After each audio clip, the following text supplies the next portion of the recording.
Hello and welcome to Edwards Place History Snippets. Today we're going to talk a little bit about a little piece of history. I want you to take yourself back to 1847, and that's when a young man named Oliver Chase came to America from England.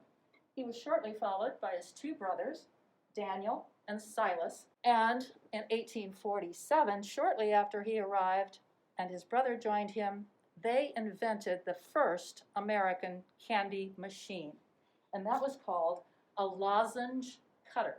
Now, a lozenge simply means a shape cut and formed.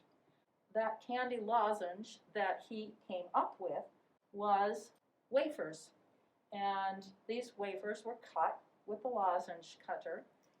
That candy became popular throughout the United States. The brothers set up their company in various cities in the United States, but had begun in Boston.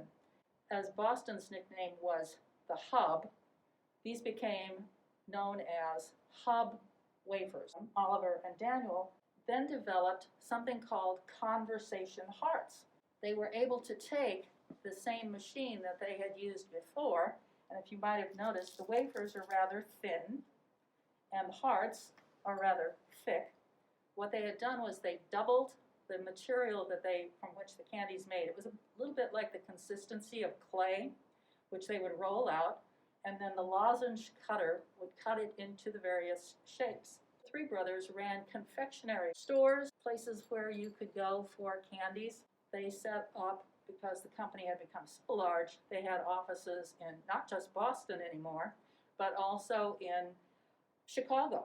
Shortly after 1866, they were in trouble because of the Great Chicago Fire. Silas's office burned to the ground, and then later in the year, so did Daniel's in Boston.